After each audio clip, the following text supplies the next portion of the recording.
Opinions of the individuals during this broadcast are their own, and may not be the opinions of their group or other organizations they may be involved with. All medical advice during our broadcast is not a medical opinion and should be checked with your medical physician. This show is a rebroadcast of the Green Crush podcast with Alan Park. Heard on 420radio.ca and seen on cbgtv.com.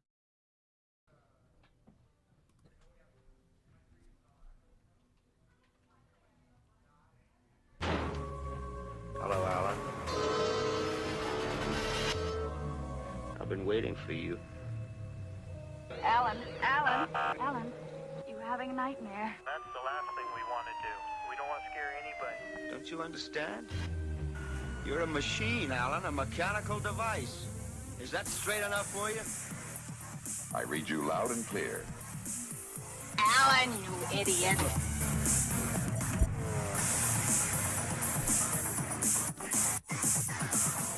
Welcome to episode 21 of Green Crush. Just kidding. It's not episode 21, it's episode Christmas bonus.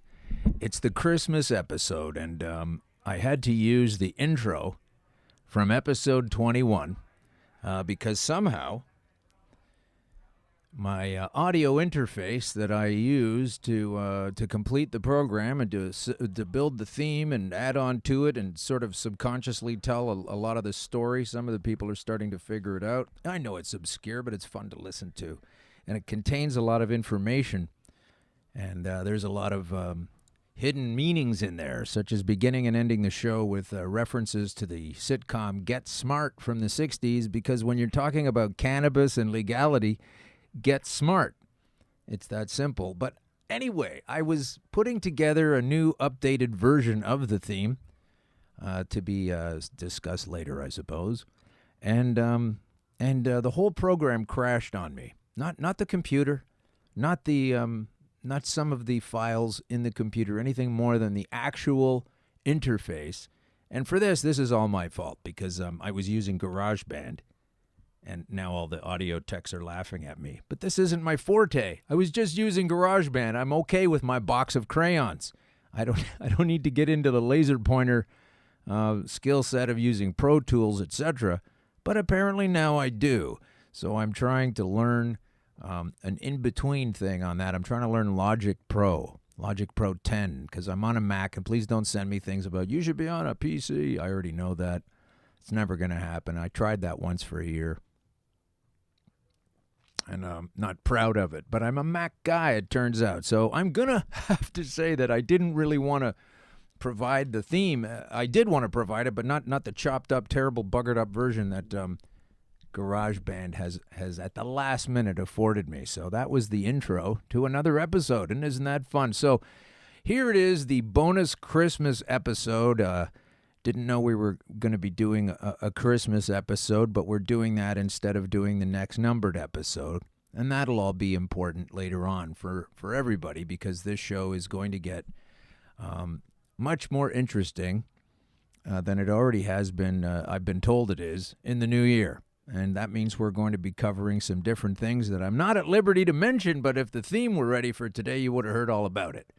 So just as well that we're waiting until next year in just a couple of weeks, and we will take the break. Of course, this is coming at you on the 19th of December, 2017. That's the broadcast date originally, broadcast. And thank you for downloading us on iTunes and all the other cool places. And if you're downloading us on iTunes, see, this is where the cool music would play in the background, but I don't have my friend with me. At this point, I would say go to iTunes and review the show, and please don't base your entire review on this audio free show. I don't have any bonus perks for you. Not a lot of songs. I don't have Paul Flynn telling us to break the law. Don't have any of that. And that's okay, too. And so I could rail about this, and I was pretty upset when the entire program crashed, because that's 12 hours in the garbage.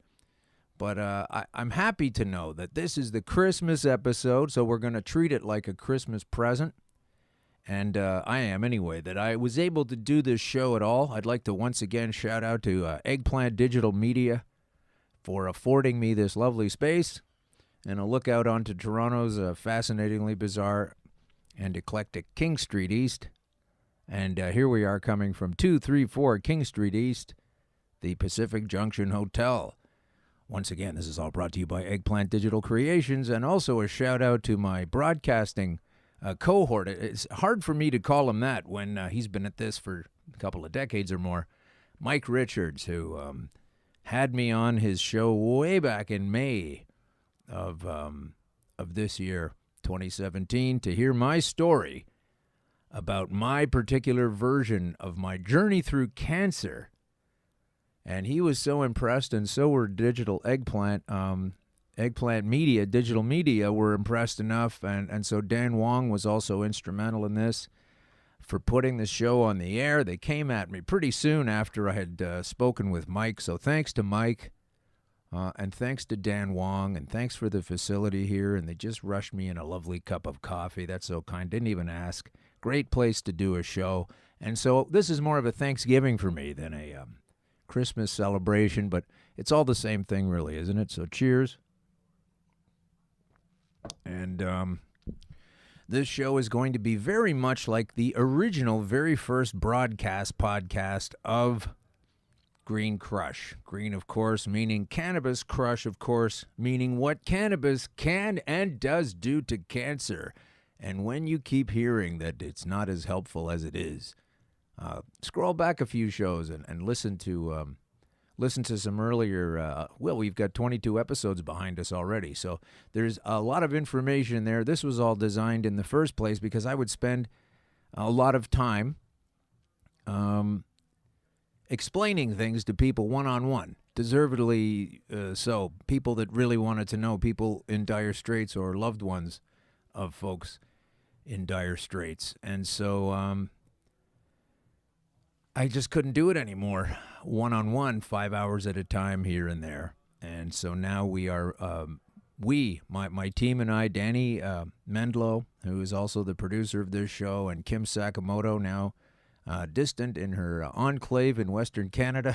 We've all blown apart for the end of the year, and but we've established a digital framework to keep our friendship and hopeful success with this show going. And I do this show to tell you how horrible it was for me, not for any kind of sympathy, as I've said earlier, and we will be recapping a lot of points that were made in the year, but I tell you this because if you just look at me and think I came down with the flu and managed to knock it off, that would be pretty impressive on its own. But my journey is that 4 years ago, I was diagnosed after a very terrible year, if you're just joining us, with stage 4 aggressive advanced prostate cancer that had already metastasized into much of my skeleton. So that hurts to sit down and to move your ankles and knees and all of the places where the bones are rotting away. As I say, like dropping a Tums into a ginger ale, but in slow motion. And when that happens to your bones, it's extremely uncomfortable, and obviously you're aware of the fact that you are dying. And then in my case, you have to listen to one of the best experts in the country tell you that there's no other option and there's nothing that can be done, and I'm so sorry, and here's a palliative drug, and our chapel is just down the hall, and even if you're not of that faith, we can arrange someone for you. So rather than rely on faith at that time, I decided instead to chase down some facts, and it turns out that my doctor, one of the best in the country, I'm told, either had no idea about this or was ready to disparage the application of cannabis at any given moment, and actually recommended me not to take it despite having several months of vast improvement, nowhere near the death I was promised. And I tell him, hey, it's been 5 or 6 months now. You want to know why these numbers are so great? I can tell you that I'm using cannabis oil. I didn't want to mention it before. And what does he do? Take a guess. If you guess that he told me not to take it and that it was a bad idea, you are correct, which is ridiculous. So I needed to find out about how to get out of this problem, and there's been a lot of great people that have been helping me with the awareness of what's been going on. And some of the people helping me didn't even know me at the time, but there were these two people. One of them since has been a guest on the show, named Mark and Jody Emery. And Mark and Jody Emery have been at the forefront of the cannabis movement towards decriminalization. Unfortunately, they failed in their efforts, and it's recriminalization is what we are now undergoing with Justin Trudeau and his lapdog G20 rights abuser pig cop boss, who for some reason or other, when they decided to legalize cannabis, and so using the word legalize makes people think, hey, this is going to be great now. This is going to be accessible. Or it's going to cause other people who are not fans of it to go, legal, this will be terrible. Everyone will have it. And both groups were wrong because they're not legalizing it. They are recriminalizing it. They are removing a handful of laws that carry penalties now here in this country of Canada, where we're broadcasting from, and I'll get to other places around the world shortly, so please listen and understand it's a home time into the year show. So these folks were, the Emerys, were always trying to get this cannabis substance in an educative way out there and available to people who might not have known they have the freedom to do this just as much as they do to grow tomatoes or iceberg lettuce in their garden. So I thank the Emerys for taking on that effort and moving us towards the goal line of freedom to use a plant that grows outside. And unfortunately, Mark did this horrible thing one time, and that's what it was a terrible, awful thing that Mark did. What he did was, from Canada, he made available for sale seeds to this healthful, health-giving, life-giving food of a plant. And he was selling seeds to willing Americans who were exercising their alleged democratic freedom to buy these seeds. And he got arrested for it, did Mark. And so the American government at the time wanted to come after him. This is when Mr. Sunshine Obama was in charge. And they put Mark in jail. Now, this Stephen Harper fella used to run Canada, so to speak, on behalf of the Queen, the way Trudeau does now. And he sent Mark Emery to prison by sending him to the States, where they then incarcerated him. Now, I've come to learn later that Mark took advantage of this time to read and learn things and build up his intelligence arsenal even further than it was, and even share a lot of this information with some of the inmates down there. But you don't want to go to prison. And anyway, he came back to Canada eventually, and reunited with his wife eventually, who visited him, I don't know, dozens of times, I'm sure, over the 5 years, maybe more. And they had these charges against them that were all cannabis-related charges.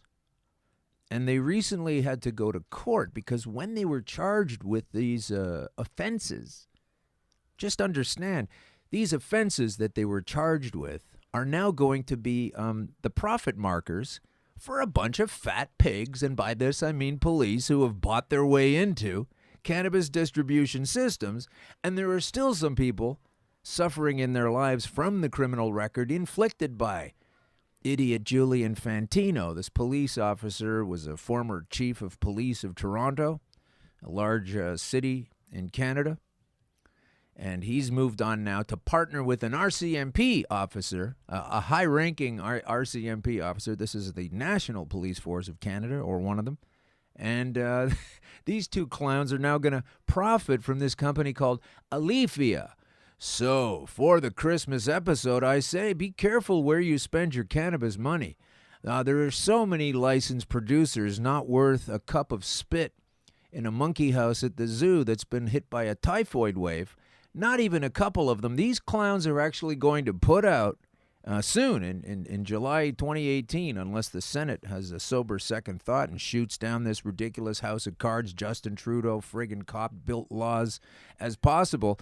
These guys are going to profit from a substance that Fat Julian now says, oh, you know what? No, it's a good thing. No, I heard about it. Somebody told me it was healthful, and so I want to make some money on it. Tough shit, old man. That is exactly the same excuse a lot of people could have used when you were arresting them and fucking up their lives. So why would you be able to profit? I will never lie down to this. I will never shut up about this. And I will never stop informing people who have no idea that the former police chief of Toronto Julian Fantino, is now a purveyor of and a potential profiteer of cannabis? If you don't smell that this is completely upside down on its face, I don't know what more you need to know. I mean, do your own research.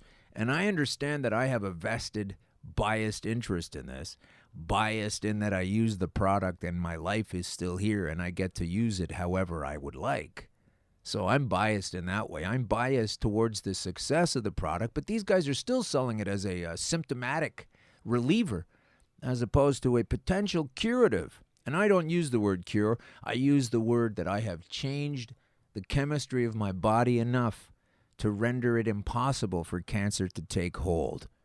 So choke on that a little bit, you team of FDA lawyers. Go figure that out. While I don't advise people on what they should do vis-a-vis cannabis and cancer, I never do that. I don't do that, and so I can't be charged with doing that. What I do is if I hear someone going on about what their medical problem is and they're looking for some kind of advice, I don't give it to them at all. What I tell them is, gee whiz, that sounds horrible. And if it were happening to me, here is what I would do. And this way it's not counseling. In this way it's just, what do you call it, folks? Anecdotal. The old anecdotal references. And we'll be coming up to why I understand that word to be a very, very good word as opposed to the very bad word that it has been made into being. So, okay, so we will be getting to a lot of things, and I will be, as my critics say, all over the map on this episode. And the Encyclopedia Britannica does not complain or feel sheepish about being well up on many subjects. So if you think that's the problem, then maybe you don't need this information and you can listen to something else right now, other than me drinking coffee. So now we're going to talk about some major issues this year. The year in review. This is the no guest, no sound effect, me talking for, I don't know, an hour, I guess. But it's all true, and I'm sure that if you apply these facts to your own life, yours can improve. I know that's what I would do. So I'm going to burn through this quickly. Given months to live with no options for conventional medical treatment, Alan was presented with the sole option of getting his personal affairs in order. Seeing cannabis all over the news and media, Alan researched every aspect of the famous leaf. Why the hate? Why the love? Alan insists it's very much worth looking at with fresh eyes that are occasionally bloodshot. 4 years later, and twice dragging himself off a guaranteed deathbed, Alan has learned that the big three doors into the cancer journey are not always available or effective. Those big three doors being chemotherapy, surgery, and radiation. He will help to reveal the well-hidden fourth door that has given him back his life and is proving to be an effective remedy for so many other ailments. That's what this show is about. So with this no tech, no fun, no guest kind of thing and straight to it and just me talking, like that hasn't happened on a podcast episode before, it's nice to reset the focus of the show. Okay, this isn't necessarily a party. And it's definitely not a stoner show, as you've heard by now. Not that there's anything wrong with that, as our friend Seinfeld would say. This is more of a truth blast on the grassy parameters of cannabis.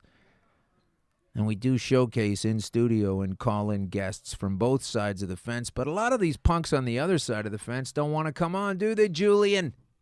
To explain your duplicity. Now, I don't want to just pick on Julian Fantino as a cop. When there's another cop at the top, Bill Blair. This guy, B-L-A-A-A-A-A-A-R-E. Billy Blair. Bill Blair. It's actually B-L-A-I-R. As in airhead. All right.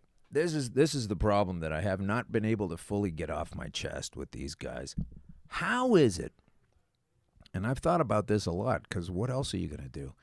How is it that when the decision is made in a country to legalize this substance, what is the logical construct that immediately says, oh, let's go to the police and see what they think about it. Let's put them at the number one position of consultation.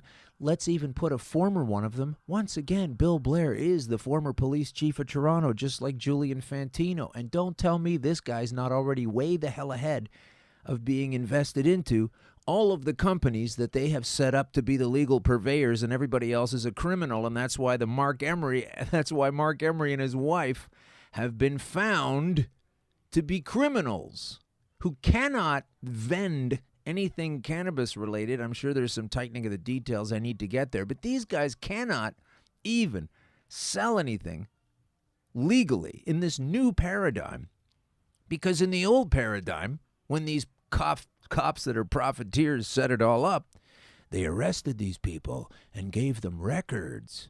They arrested them and charged them under the old paradigm, and so now they've been fully sentenced and punished, something like $500,000 in debt, plus never being able to sell this stuff, while a bunch of cops can actually mete out justice as they see fit, using sobriety tests that have not been proven to be effective. Just because you've got cannabis in your system does not mean you are inebriated or intoxicated. Okay, so if you really want to pull some people over, set up your ride program outside of what are known to be famous police drinking bars, where they like to go tip a few pops and some other heavier stuff after work sometime. You never see a ride check outside one of those, huh?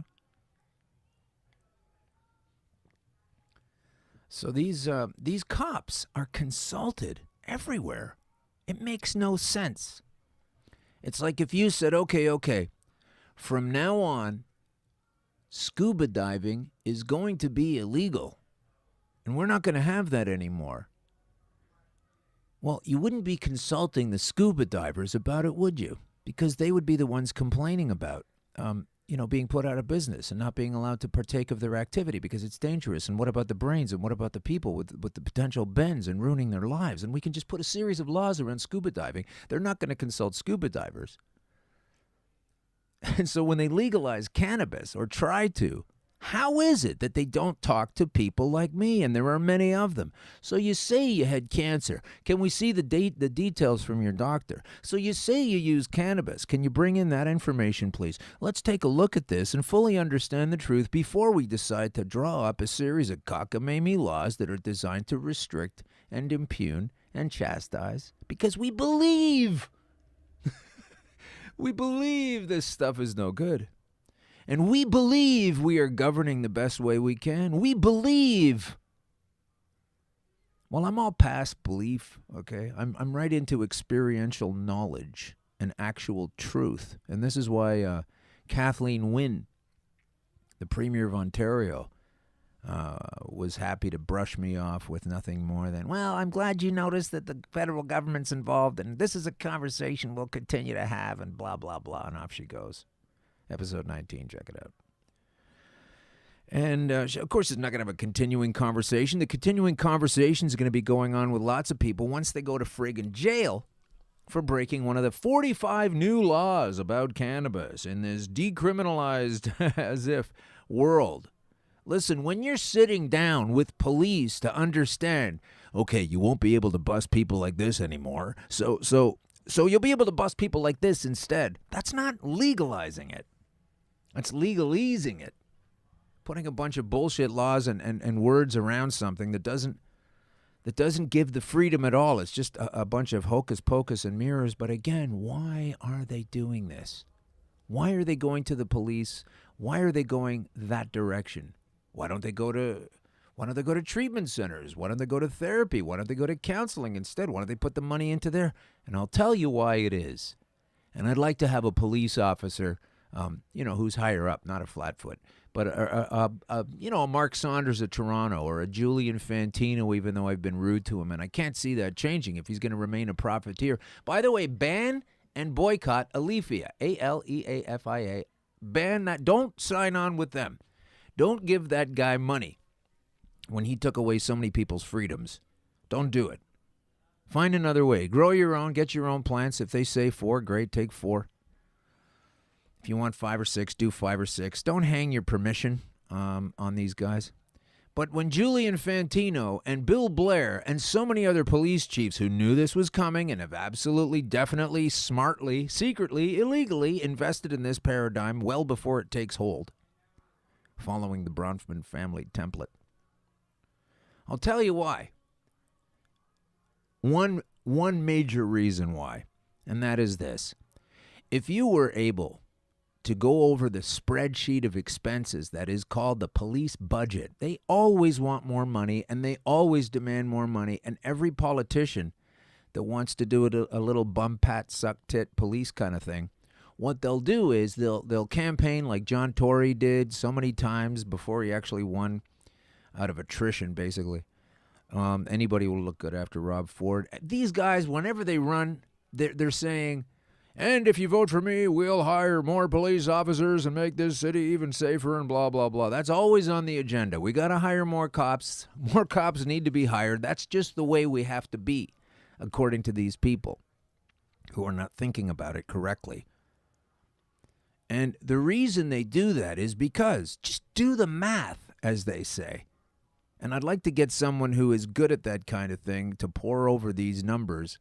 But basically, I'll give you the shape of it. It's just common sense. So I realize that's not taught in school anymore, along with logic, which they removed, which makes these kinds of movements easy to do for the rulers of this bloody society. To say, oh, well, if we're eliminating this thing as a problem, then we'll have to make sure that the cops that used to bust people for it have even more to do, because if we don't, the budget will need to shrink. Once we tally up the man-hours of all the police officers who have had anything to do with arresting people for cannabis, and that includes the bust, the write-up, the smashing them around in the garage if they feel like it, as we now see regularly from hidden cameras all over the place, being released, of abusive police behavior. It's not localized to one force or one city. It's a mentality, okay? And it's a good way to earn 80, 90, 100 grand a year, whatever it is, without having to have the intelligence above 100 on the IQ scale. So you can see how it's attractive. But the main thing is this. If you tally up the man hours, or the people hours, the workforce hours of everybody involved with arresting people for cannabis, any charge at all, and you tally that up, you are going to need fewer man hours worked into your budget, and therefore you are going to undermine your ability and your need to ask for a budget increase and to ask for a personnel hiring blitz. When they always need to bring in more cops, there's never enough cops. And it's just simple math, and you won't hear this on AM 640 or any other kind of talk show mainstream thing where they're selling mattresses and underwear. Okay, this is so far it's a sponsor-free effort. We had a licensed producer glom onto us, a couple of really nice representatives, and just while I was signing the paperwork, with a skeptical kind of a feeling, because I don't want to be controlled in what I say, but just as I was signing the paperwork, apparently the vice president of this company told these folks to pull the rug and the plug underneath me because they didn't want me shitting all over licensed producers, which is easy to do. But anyway, back to the point. These cats take up a certain amount of man hours busting people. Now, I know there's some people on the drug squad that only do hard drugs, etc., but look at all the police officers who have been pretty much spending hours at a time for the last couple of years just getting rid of and arresting all of these licensed producers. Sorry, not the licensed producers, the dispensaries in and around Toronto, all through the Kensington area, everywhere. They've shut it all down because it's illegal. It's not the law. And meanwhile, when it was the law, they arrested people, and now they're changing the law, and the same people that were busting the people before and giving them criminal records are now going to profit from it? This is the balanced thinking of an alcohol-driven mind, folks. So it's just a numbers thing. They are shitting their pants that ultimately this stuff is so great medicine. This stuff is so great food, improving the health of the people. This stuff is so a great boon to the economy if left unalone. And you don't put people in jail for using something that is their right and their choice. How dare you assume that you can tell me what I can and cannot put into my body? Just provide me with a decent education. I will bolster it myself, and I'll know not to drink bleach and smoke 100 joints at a time.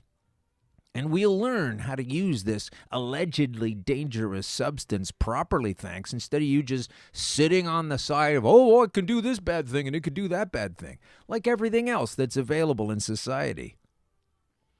How many people do you think they were thinking of would be killed or injured when they first allowed people to drive around in cars?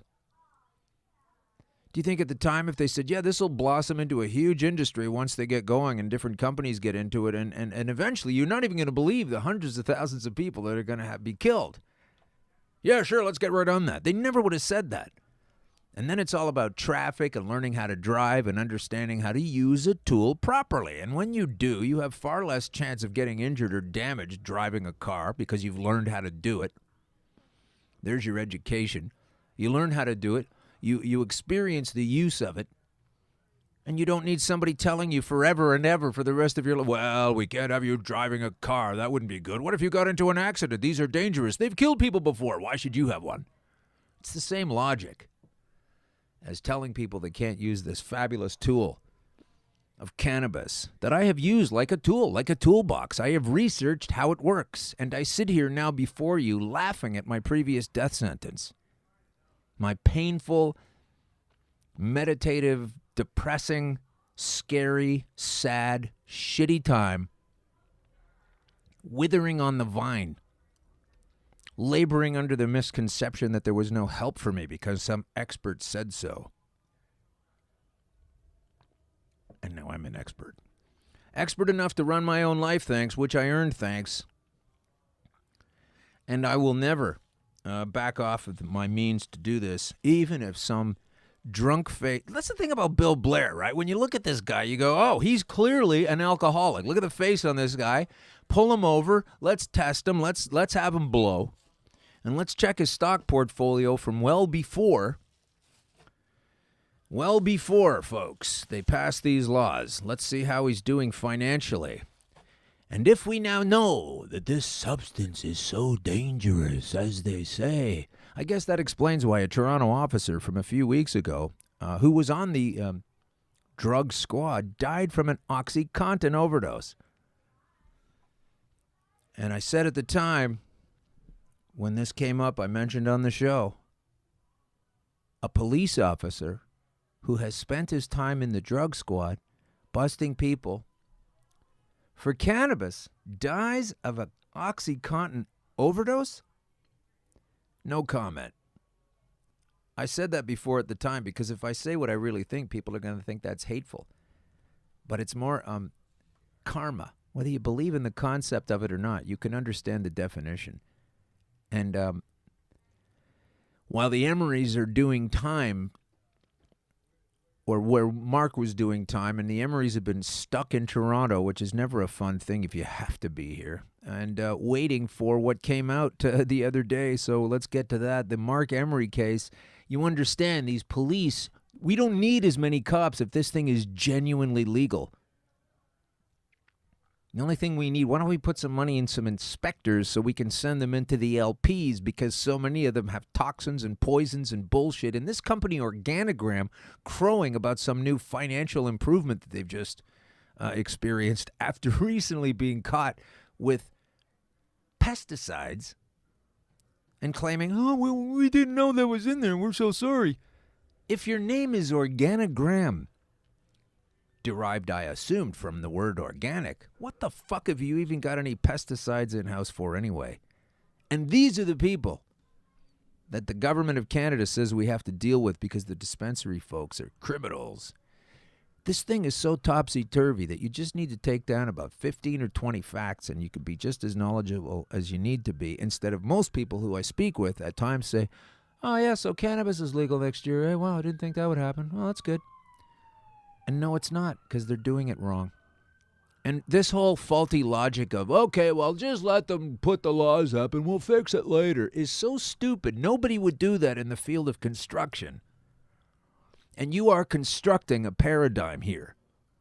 So I'm tired of that report, even from alleged people that agree with me and friends of mine in the same circle that speak about these things. They say this ridiculous, well, at least it's legal and, then we'll be able to... if there's problems with it, we can fix it later. Like the government is ever interested in fixing it in our... If there was any evidence of that, they wouldn't have turned to the cops in the first place. But that's the gig, folks. The cops needed to protect themselves. The cops and the Police Chiefs Association and the Union of the Police Officers, They don't want fewer cops in-house. And it all becomes a political issue. And it all becomes part of conspiracy, which means nothing more than people getting together making plans that you're not privy to. So stop telling me how that's not a thing either. Jesus Christ. All right, so here are the Emery's, pot activists. Still calling it pot. This is the CBC. If you look me up on the internet and put the word CBC beside my name, letter C, BC, you'll see that I had a history with these folks, and they will not touch me now. I had an interview on the November 20th Kathleen Wynne Town Hall with a CBC reporter who was very excited to hear about all of this, as was his cameraman, a prostate cancer sufferer himself. We had a 20-minute conversation, 10 minutes of it filmed. He was so excited to get it on the news that night. And, of course, in the morning, I was able to text him and say, so you didn't get it on the news last night? He said, no, they wanted to go ahead with the straight story. And the story being, the premier of the province had a town hall last night and fielded a lot of complaints from the voters. That was apparently more interesting and newsworthy than a former star on one of our television shows claims he got stage 4 cancer and then claims he reversed it by using cannabis and now has confronted the premier directly. Was less interesting, apparently. So I get it. Nobody wants to talk to me about it. That's fine. Fuck you. I'm coming anyway. Polish off your 2018. We got all kinds of plans, and I'm not stopping. Pot activists Mark and Jody Emery plead guilty, sentenced in drug-related court case. The Emerys, arrested in Toronto in March, were fined $195,000 for operating illegal dispensaries. Prominent pot activists Jody and Mark Emery pleaded guilty to a number of drug-related charges in a Toronto court, which fined them $195,000 each. The pair also received 2 years probation and cannot participate in the running of illegal marijuana dispensaries. And once again, the illegal ones are the ones that Justin didn't license, the ones that the cops don't control. So fuck Alethea and anything Bill Blair has to say. The pair also received 2 years probation and cannot participate in the running of illegal marijuana dispensaries. Well, theoretically, no one could participate in the running of illegal marijuana dispensaries, but then we're hanging back on the word illegal. And the word illegal should not mean, I'm going to do this and get away with it, and you're not allowed to. That's not what it should mean. So 3 others charged in the case also sentenced to pay fines, but 17 more had their charges withdrawn as part of a deal, Emery said. Mark Emery, the self-proclaimed Prince of Pot, pleaded guilty to possession of marijuana for the purpose of trafficking marijuana, and possession of proceeds of crime of more than $5,000. I even offered to go to jail for a year. That's what he says, or she says. Hang on. Jody Emery pleaded guilty to possession of marijuana for the purpose of trafficking and possession of proceeds of crime over $5,000. What exactly will you call the profit marker of Alethea or one of these other purveyors? Why will that now be legal because someone had a pen and someone talked to a magistrate or a judge? Why would that be different? These are the paradigms that we need to shatter. This is all bullshit. All other charges against the Emerys were dropped, and the judge accepted a joint recommendation for sentencing the couple. Each must pay $150,000, plus a $45,000 victim surcharge, and spend 2 years probation with conditions to keep the peace and be of good behavior, and not to participate directly or indirectly in any illegal marijuana dispensaries. So Mark said that he thinks the fine is extraordinarily high. I wish I could help him out. But he's right, it is. Jody Emery told the judge she knew she was doing an illegal thing, but was hoping in the future it would be legal. We thought we could make a really big impact on what legalization should look like, she says. The federal government set to legalize recreational marijuana in July 18, but the sale left up to the different provinces. So here's a bunch of folks that brought this stuff into my focus and awareness, and I was able to turn my life around because I used this. I used to smoke it recreationally a long time ago, and I don't recommend that back then or now. It was just something I chose to do, and you didn't have any right to tell me not to, and I gave it up. And then when I needed it for medicine, I'm happy to get back on it. I don't need to ask some cop who used to bust people for this, and now he says it's okay provided you get it from an agency of the government. So I'd like to throw a shout out to a fireman buddy of mine who I haven't seen in a while, but I know him to be a good guy. And he contacted me the other day to ask me that a guy at work has cancer, and the doctors gave him 1 year.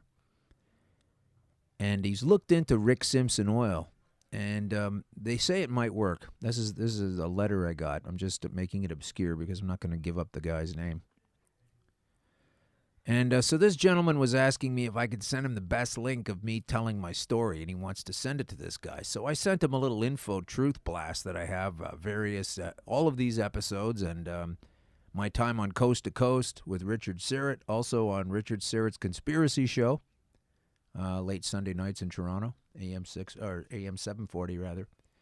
And I put together what I call a truth blast, and I sent it to him.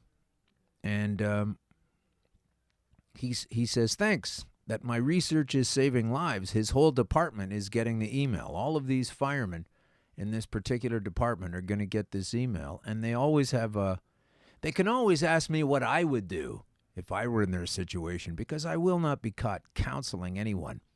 But firemen are pretty cool. You ever notice how they don't consult firemen about this either? They don't consult firemen. They just consult police. So anyway, let's get to some further gripes and grievances, shall we? I'm enjoying some coca leaf today. This is also illegal, apparently. But tough shit. So let's get to this next piece here. No. I don't want to read that one right now.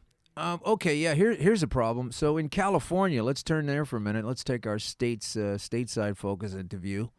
Got some time left. We've got lots of time left. Is California's weed market ready for legalization after a year of wildfires? So down in California, where it's always been fantastic, the huge fires there have devastated many of the growing operations, and they don't know if there will be enough or if the prices will shoot up. So this is from Fast Company. It's a 7-minute read, so we're not going to do the whole thing. But Peter Pietrangeli received the dire news in the early morning of October 9th. One of a dozen-plus wildfires spreading across Northern California was closing in on his Marin County cannabis farm. Pietrangeli, CEO of Acme Elixirs, I love that name, a cannabis oil and edibles company. That would be illegal in Canada, don't you know? Because there's a different law. Oh, my God. So some people can use these liquids and some people can't. Amazing. It's so full of shit. Anyway, these guys operate several marijuana growing facilities in Northern California. And they rounded up a group of volunteers and working as ash fell like rain around them, began harvesting each of his towering plants and moving them by truck to an empty storage container on a nearby cannabis farm where he hoped they would be safe from fire and smoke damage. After a week of 18-hour days, Pietrangeli was ready to celebrate with a margarita and a long night's sleep. That's when he got the call.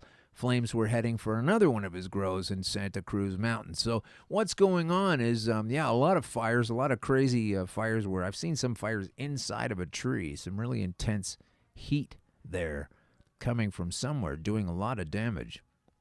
So now this dude had to run off to his other grow up. And you can look at this on fastcompany.com. Good, interesting website, got a lot of tech in there. And understand that the supply in California may be either too much money or not enough available or a bit of both. That sucks. Because they have another issue with contaminants. Contaminants of the weed. So while that's always a problem, let's get to this. The WHO, not the band, but the World Health Organization is telling us via Forbes.com, you know those guys. This is all mainstream stuff, folks. I can find this all over the net, but I always try to bring it to you in a mainstream capacity because otherwise people think it's not true. And I also want to comment while I'm looking for this particular URL here that there was a woman commenting last week about my attire, about how it was so Canadian for a guy to wear a turtleneck and a necktie. And I don't know if that's Canadian at all. I just wound up wearing a turtleneck that day, and I always wear a tie, except for today, because today is the Christmas show, and it felt a little too formal. I wear the tie so you know I'm telling the truth. Here is Forbes.com, and it's brand new. And you know, if this kind of information were observed instead of ignored by our alleged rulers, queen tools I call them, queen tools in Canada and the Commonwealth, if the Queen wants it, that's what's happening, from tax money on down. Anyway, the World Health Organization report. Now remember, these are the people always telling you to get your flu vaccine and your Zika vaccine and all of these things, so you have to believe them all the time. The WHO report finds no public health risks or abuse potential for CBD. This is one of the components, cannabidiol, inside cannabis that helps heal you. They have found no adverse health outcomes, but rather several medical applications for CBD, despite U.S. federal policy being a cannabinoid chemical and therefore a bad thing for which you can go to jail. The facts don't line up with the strictures from the assholes. Okay, that's the simple equation right there. The liars, the ones on the take. According to a preliminary WHO report published this month, naturally occurring CBD, that's the kind that grows in the plant, you know, this God-given plant, or wherever plants come from, just the same as a fern or a rose or a peach or a tomato. Okay, get over yourselves. It's safe and well tolerated in humans and animals and is not associated with any negative public health effects. Will this be part of the education program, Kathleen Wynne? Will this be what we are telling the young children about the dangers of this stuff? Is this the deal? Is this what we're after? Well, at this point, I would like to send the floor over. I'm going to take a bit of a break here, but you're not. I'm going to put you in touch with Don Davies. Don Davies, I'm going to have him talk a little bit and say some things that actually make sense about cannabis. Now, this is a politician speaking the truth about cannabis, so he's probably in a group of 15 or 20 around the world. So here's, make sure that's not too loud. Here's Don Davies getting up in the House and discussing the Cannabis Act legalization bill, which is nothing more than a recriminalization bill. And here's what the opposition had to say about this ridiculous series of laws. So we'll give Don some time here, and we'll be right back. Vancouver, Kingsway. Thank you, Mr. Speaker. Mr. Speaker, when the Liberals promised Canadians cannabis legalization last election, I think that reasonable Canadians understood legalization to mean the end of criminalization, the end of stigmatization, and the end of the prohibitionist approach to cannabis. That's why I, along with millions of other Canadians, was somewhat surprised to read the fine print of Bill C-45, only to discover that this isn't legalization at all. It's just making cannabis less illegal. This legislation creates a litany of new cannabis-related criminal offences, most of which carry a maximum sentence of up to 14 years in prison. As renowned criminal defence attorney Michael Spratt put it, Bill C-45 is an unnecessarily complex piece of legislation that leaves intact the criminalization of marijuana in too many circumstances. An adult who possesses 30 grams of marijuana in public is a criminal. A youth who possesses more than 5 grams of marijuana is a criminal. An 18-year-old who passes a joint to their 17-year-old friend is a criminal. An adult who grows 5 marijuana plants is a criminal. This continued criminalization is inconsistent with a rational and evidence-based criminal justice policy and will only serve to reduce the positive impacts of the bill, end quote. Now, the Parliamentary Secretary to the Minister of Health has claimed that these harsh penalties are reserved for, quote, some gangster in a stairwell, end quote, selling cannabis to children. But this is exactly the sort of reefer madness rhetoric that has fueled prohibition for nearly a century. The evidence before the Health Committee was directly contrary to this view. In fact, 95% of cannabis producers and consumers in this country are nonviolent, law-abiding citizens who have nothing to do with organized crime whatsoever. Indeed, if criminalization and the threat of imprisonment prevented people from using cannabis, then Canadians wouldn't be consuming an estimated 655 metric tons of it every year, when we have full criminalization and life sentences for trafficking. Indeed, Mr. Speaker, the prohibitionist approach has been repeatedly discredited by its failures throughout history. Cannabis consumption has increased steadily throughout the so-called war on drugs, and Canadian youth consume cannabis at some of the highest rates in the world today. Of the 4.6 million people the Parliamentary Budget Officer projects will use cannabis at least once in 2018, nearly 1.7 million, or more than one-third, would be in the 15 to 24 age group. And for far too long, we've wasted billions of dollars in resources in the criminal justice system by criminalizing otherwise law-abiding citizens at an alarming rate for simply processing and consuming cannabis. In fact, Mr. Speaker, we still are. According to Statistics Canada, in 2016, under the Liberal government, after they promised Canadians legalization, the most recent year of available data, there were 55,000 offences related to cannabis reported to police, and police charged 17,733 people with pot possession. Given that cannabis possession will soon be made legal in Canada, the NDP has been clear from the outset that we should immediately decriminalize the possession of recreational cannabis for personal use pending full legalization. But no, that's not what they're going to do. That's not what they're going to do at all. They're going to bust everybody. So wait till July 2nd rolls around and these fat cats start taking people to court all over again. There are going to be problems. Oh, it's not fair. What happened to my husband? And there's going to be things all over the news, and it's going to clog up the court system, and none of these people are going to care. Not at all, because they're going to be profiting from it. So it's kind of hard to believe that this is the shit that we have to deal with on a regular basis. But it is a fact. And so thank you, Don Davies, for trying. I'm not a fan of any one particular party per se, but I sure do like that, some people know what's going on. And even if they're not getting to, even if they're not going to be somebody that's forming the policy itself. We could be like Norway here. Norway, of course, is planning to decriminalize drugs in a historic vote to become the first Scandinavian country to decriminalize as it focuses on treatment rather than punishment. Hey, let's try that for a change.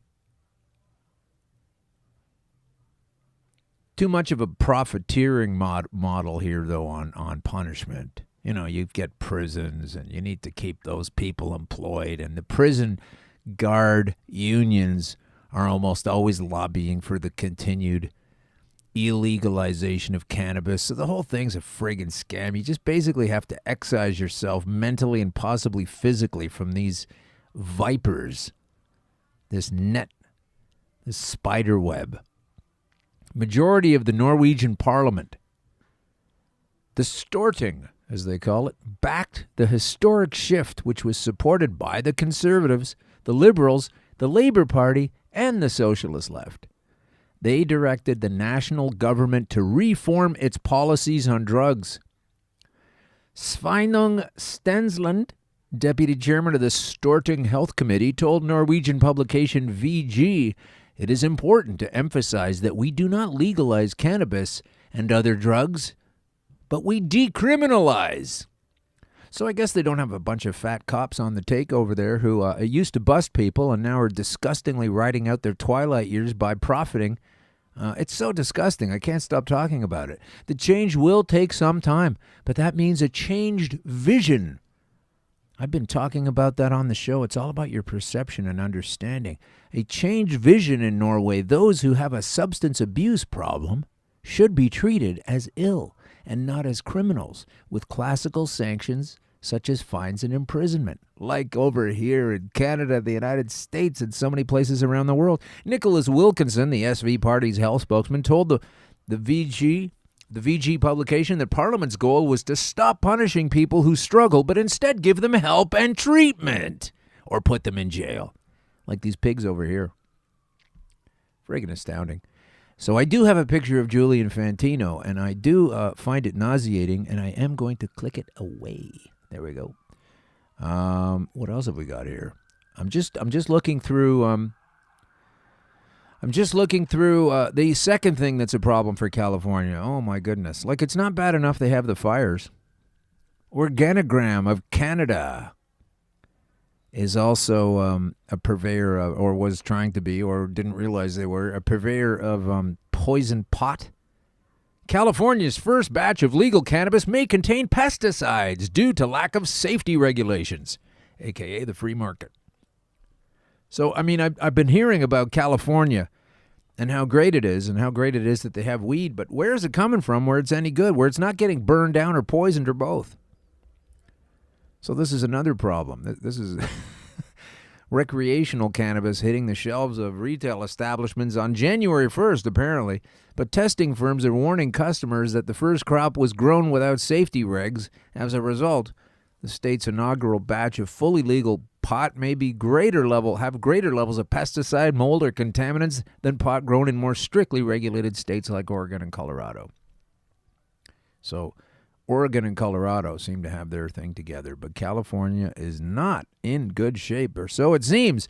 And I was going to have a lawyer on today from California who I was going to be on their show last week, and somehow that fell through. And then they were supposed to be on this show this week, having agreed to this weeks ago. So those pot brothers are not coming on this year. And maybe we can get them to come around some other time. Or maybe I'll be less interested in carrying forth with someone that says they're going to do something they don't. So the federal prohibition of marijuana in the United States prevents government agencies from establishing nationwide regulations on cannabis cultivation. Now there's some more bullshit from you, this time in the red, white, and blue variety. At one extreme, California's lax safety regs up to this point have made it easier for entrepreneurs to break into the industry at the possible expense of consumers who may be inhaling pesticides or mold. So let's get ethical with this game, folks, okay, while we're here. In California, you got some socks to pull up, man. Got to figure out why those fires are happening, or make sure you grow your stuff elsewhere, and when you get it, make sure it's not poisoned. Now, as we slide into the tail end of the show, we're getting close to whatever it is, the end of things of this particular show. We've talked about the Emery's. Now, the government of Canada, like I said, they have these licensed producers, and these are the people that we have to deal with, and we have to purchase so they say anyway. And as I said, so many of them have had problems. We've had problems with this Metrum company, Mettrum, Metrum. They've got a shitstorm going on that people don't maybe know about or care about or are interested in, but it's just an option. One of the main purveyors, just an option to put out a weed that isn't suspect. But of course, Metrum didn't do that. Let's pull that up, and that'll be easy. That'll be right at the top of Google. What's the problem with Metrum? This is another licensed purveyor of cannabis, recommended to us and told we must purchase from the Canadian government because anything else is dangerous, even though we don't have any dispensary problems, and nobody complaining about that. Yeah, so Metrum voluntarily decided to recall, because you have to do it voluntarily. I mean, you know, otherwise you're really a bad guy. They're voluntarily recalling medical cannabis products that were exposed to a foliar plant spray that contained traces of an ingredient that they're not supposed to have in there. Just like Organogram. And they still irk me the most just because of their name. So, yeah, but the company says there's no impact on human health or the integrity of the product. Of course not. That's why they're recalling it. It's like they're talking to a bunch of idiots. So that's Metrum for you. They got into trouble. And there's a few others. You know, there's a few others. There's one company that I know of that doesn't have a scandal, and they're the company that wanted to take us on in the first place and then changed their mind at the last minute. Okay, so I'm not going to mention their name because I don't want to plug them and I don't want to hurt them. But I do want to hurt anybody else that's making this mess. Anyway, so we will get to this next problem. And we've talked about opioids a lot on the show. It turns out in a lot of places, as we found out from Maurice Cohen, that that was a guest a couple of shows ago, and our guest on the last show, who was quite an expert on a lot of things, all things cannabis and more, and all kinds of the archives. We talk about this opioid problem and the opioids that have damaged people's lives by being stuck on them. Somehow that has dropped. The use of it has dropped. The addiction rate has dropped in states where it's legal. And I don't know why they can't just arrest these people for procuring it and distributing it like they do with the allegedly dangerous pot that isn't from the dispensaries, while they go ahead and allow these other larger companies to poison us with their shit. And on that note, these two stories are now intertwined. As an OxyContin creator expands into the Canadian pot industry. Oh my God, here we go. This is from the Globe and Mail newspaper, or whatever they call themselves these days, media outlet. When Emblem Cannabis Corporation was cleared by the federal government to sell medical marijuana in August, that's Justin and Bill and all of those people. I'm sure this portfolio has a lot of thin blue line investors, shall we say. The company set out to attract new investors, vowing to change the face of the industry. In company materials, Emblem touted the wealth of experience its top executives brought to the fold, particularly in its pharmaceutical division. The man in charge of that business, John H. Stewart, not to be confused with the comedian, although he is one with this pitch, was a veteran of the drug industry, having spent close to 4 decades in key roles at one of the world's biggest pharmaceutical companies. His successes, Emblem said, include launching 11 new products, in particular one blockbuster drug that made his former employer billions of dollars, and billions of dollars spent on the public tit to help people addicted to this stuff of OxyContin. Mr. Stewart, purveyor of this particular sad story and profiteer thereof, was now bringing that expertise to Emblem, which planned on revolutionizing cannabis consumption with prescription tablets and capsules that would dramatically expand Emblem's sales. See, that's the main thing. Let's expand the sales of a company by taking natural cannabis and forcing it into a friggin' pill. I know a comedian who used to have a joke on having pot pills at a party. And that was a joke back then because there was nothing as ridiculous. But now cannabis is going to be sold by people in the pharmaceutical industry, because if they were rallying against it before, now they've found a way to synthesize it into a fucking pill so you can take it like the rest of their shit. And it'll have pesticides in it, and it won't be organic, and so on. A decade ago, when Stewart was president of Purdue Pharma Canada, coroners and public health officials were beginning to ring alarm bells over abuse of OxyContin, a highly addictive painkiller. Why the hell is this guy in charge of one of the major sanctioned governmental supply outlets of cannabis? Get on the phone, call your MP. When he later became chief executive officer and president of Purdue's U.S. parent in 2007, it was only a month after the U.S. company agreed to pay the U.S. government more than $634 million to settle allegations that it was fraudulently misbranded OxyContin as being less dangerous than it was. And now this cock is going to wade into the cannabis game. Unbelievable. OxyContin, now seen as the flashpoint of an opioid crisis, I guess so. That's the same way Coca-Cola's at the head of any kind of a cola crisis, has swept across the continent, killing hundreds of thousands of people in Canada. Not one person has died from a dispensary, Justin Trudeau. You smiling monkey, enjoying Aga Khan's birthday as some kind of an event while you're partying in the Bahamas for free or on the public tit last year. This guy is a major patriarch of opioid drugs, which means he is a purveyor of death and a substandard product. And you are going to give this guy one of the major licenses to provide legal cannabis in this country? It's a good thing I said country, right? Good thing I kept going with that. OxyContin is the flashpoint of an opioid crisis that swept across the continent, killing hundreds of thousands of people in Canada and the States, and touching off a chain reaction of addictions to other drugs such as fentanyl, and this guy's going to be a legal purveyor. This is fucking amazing to me. And this is not even new information for me. I'm just having a tough time metabolizing it. Many of those killed after taking OxyContin were not initially addicts or abusers, but became dependent on them after being prescribed the drug by their doctor upon complaining of pain. In 2013, lawmakers began asking new questions about what the company based in Stamford, Connecticut knew about the growing opioid crisis and how its own marketing tactics directed toward doctors may have fueled the problem. You think? You think the guys prescribing it and putting it out there and the companies might be actually the criminals in this venture rather than growing a plant outside your friggin' house without some weasel coming by and telling you that you're in trouble and being a bad person? Wealthy from his days at Purdue, where he retired 3 years ago, so he's not rich enough. Mr. Stewart has invested $1 million of his own money, this will be a philanthropist kind of thing, into a new company, one of 36 medical marijuana producers licensed by the feds. Emblem is now seeking to promote cannabis as an alternative to prescription painkillers and profit from the opioid crisis Purdue was instrumental in creating. Talk about the Hegelian dialectic. Here, let's provide a disastrous addiction for people, and then let's also be at the forefront of taking care of that addiction later on, and we'll profit at both ends. So I'm kind of done with this shit.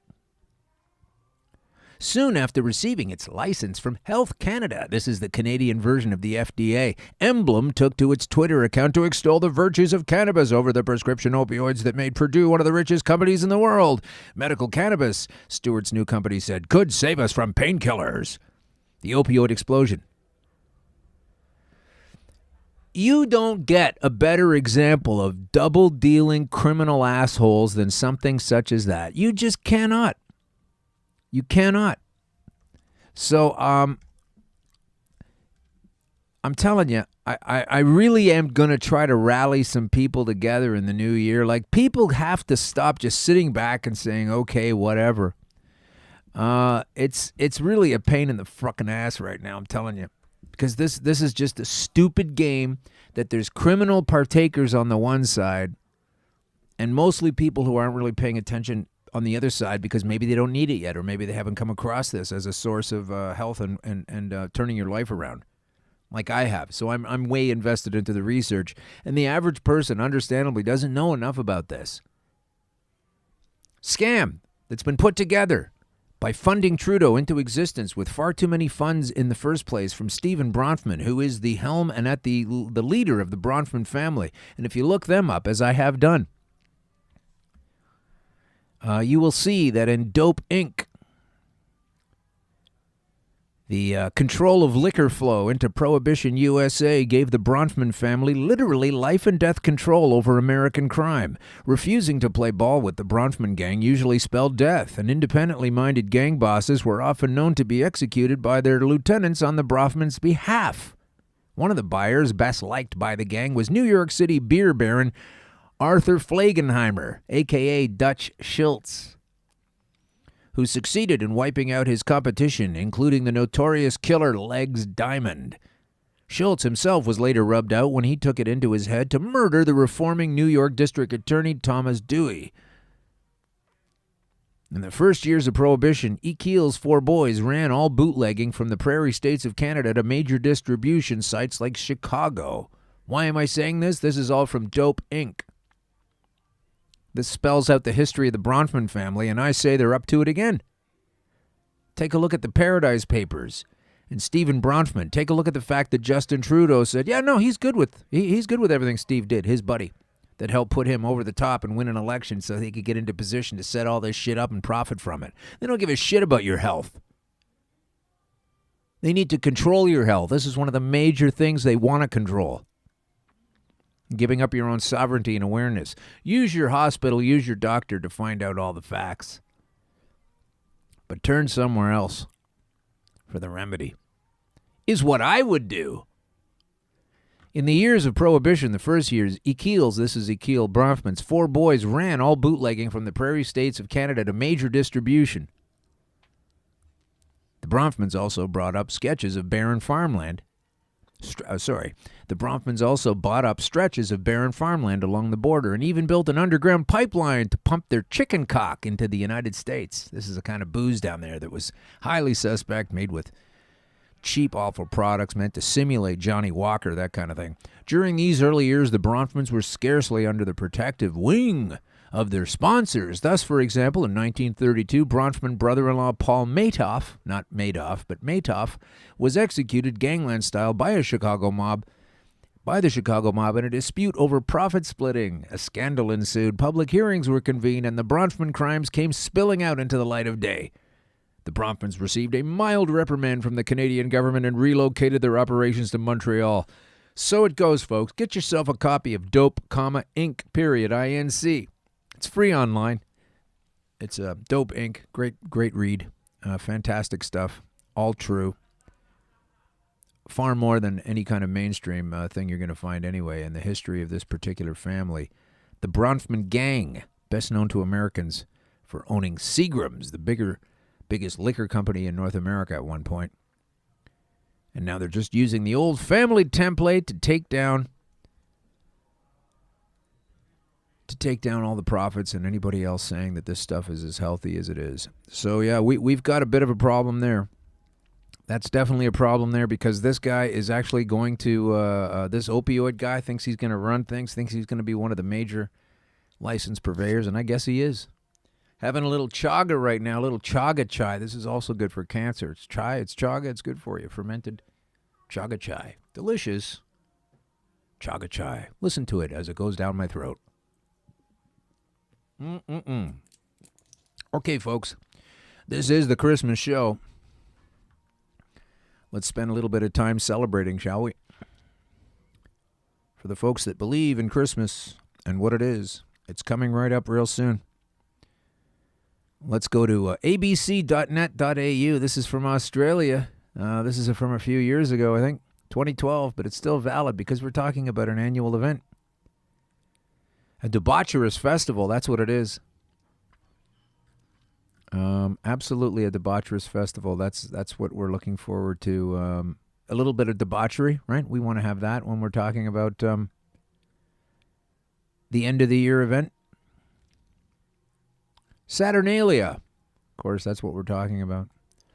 Saturnalia, which has become Christmas and mutated into Christmas. Once again, as a paradigm shifts from one to the other. So, yeah, of course, here we go. From Britannica.com, the most popular of Roman festivals dedicated to the Roman god Saturn. You know, like the Nike swoosh. The festival's influence continues to be felt throughout the Western world. You know, like on just about every logo. Originally celebrated on the December 17th, Saturnalia was extended first to 3 and eventually 7 days. The date has been connected with the winter sowing season, which in modern Italy varies back and forth. That's why it was different back then. But the influence of the Saturnalia upon the celebrations of Christmas and New Year's has been direct. The fact that Christmas was celebrated on the birthday of the unconquered sun gave the season a solar background connected with the kalends of January. January 1, the Roman New Year, when houses were decorated with greenery and lights and presents were given to the children and the poor. Concerning the gift candles, the Romans had a story that an old prophecy bade the earliest inhabitants of Latium send heads to Hades and phota to Saturn. The ancient Latins interpreted this to mean human sacrifices, but according to legend, Hercules advised using lights, not human heads. So there's always misinterpretation, isn't there? As we understand, people make mistakes all the time. They don't really dive into the data. They choose to ignore one side of the argument. And boy, don't I know about that in a great way. Just listen to one side of the argument, shut anything else off, and make up your mind based on a vacuum of facts. Well, I'm not going to sit back here and let these guys roll through unchecked. I guess I will be the self-appointed voice. If anybody else wants to get a show going, why don't you? And maybe we can do some crossover episodes. I need help out here. And if you're going to help at all on this show, and we're going to sign off pretty soon, you could go to iTunes and you could find Green Crush on there, and you could subscribe to it. That would be nice. And even better, you could leave a little message there telling iTunes how helpful it is that you've heard this show or you like this show. Say something nice about us, and that would be nice for you to do. That would help us out without any money. Then we also have the Patreon situation, but it's not Patreon. I know we used to have that on a different show, but it's Patron now. And I've misplaced the damn thing because I'm all running this thing by myself in here today with a weakened soundboard. So I have to figure that out. Patron. Okay, so here we go. We've just got a late breaking news here. Hang on a second. Before I go to this, I do want to plug the show. I have not done that enough myself during this time to say, if you want to help us out, we are already at $55 of a desired $300 a month. That is not a lot of money to ask, but that actually literally keeps things going instead of finding ways to pay for it ourselves. And we have $55 a month. We are looking for slightly more than that. We are at 18% funded. And that's nice. We're on our way. So you can become a patron if you go to HTTP or HTTPS, depending, /patron, patron.podbean.com. That's the website anyway. And then you just put in Green Crush Pod after that. So it's patron.podbean.com/Green Crush Pod. And you can make a pledge there for $1 a month, $5 a month, $10 a month, where you can hear comedian and stage 4 cancer survivor. I like to call it Victor, actually. It would be better. Alan Park talks about cannabis and more from his unique perspective. But don't we all have a unique perspective? So please go to patron.podbean.com and help us out there. You can even learn how to be a podcaster yourself by going there. So that's a pretty cool thing to check out. And we just have one more quick news item I do want to get off here. Danny has thrown it my way. I love this when this happens. He can find. I plan the show out so many times, and then the day of or the day before, we get so many pieces of news that we have to change the focus of the show. But I hope you will enjoy a great time at the end of the year with your family, and understand that from Cannabis News, that's at Cannabis News, Denver shuts down 26 legal cannabis businesses and makes arrests. Now, what the hell is this? Notice of suspension. Medical and or retail marijuana licenses for these premises have been suspended by the order of the Denver Department of Excise and Licenses for alleged violations of Colorado law. Wow. 26 legal cannabis businesses. I don't know what the story is there, but Leafly has that for us. Let's take a quick look before we sign off. Here we go. Come on, folks. Yeah, it says here that as of last Friday, authorities arrested 13 people in connection with raids on Sweet Leaf dispensaries. Police conducting the raids because Sweet Leaf employees were already allegedly selling customers more cannabis than allowed under state law, a practice called looping. State regulators have also suspended 26 of the company's cultivation, processing, and retail licenses. A hearing is expected within 30 days. None of the chain's co-owners were among those arrested, noting that most of the employees taken to custody were bud tenders or low-level employees. So even where it's legal, you're still going to run into some problems. And Denver and Colorado, far more free living and understanding than up here in Canada. So I pity this country if it goes down this same mistake-laden path, because when Justin Trudeau is all done, somebody else a little more harsh might get into it, and that would suck. They take these existing laws and they make them even worse for their successor, just like Justin followed in the old man Harper's footsteps. So I'm going to try to get this closing theme going, and we will try to get out of here. And this is going to be a bit of a juggle. I don't know if I can do that or not. There's me talking before. Just want to get to the part where I'm actually we can close this thing out with the theme song, if that's even possible. And if it's not, I might have to just disappear altogether in a cold exit, in a cold, wintry exit. Leaving you is not going to be easy to do here today, my goodness. So if you're still listening, God love you, and thank you very much. I'll tell you what, we're just going to eschew the theme altogether and move forward with a few good wishes for the year. We will be coming back on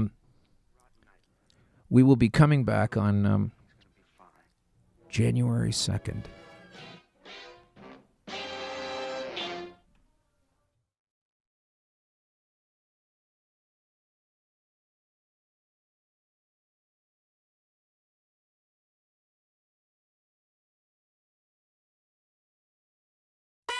Announcing CBGTV's Bud Break book. Get your copy now. Detailed strain reviews. Every purchase supports the ongoing efforts of CBGTV. Available from Amazon and at cbgtv.com or scan the QR code.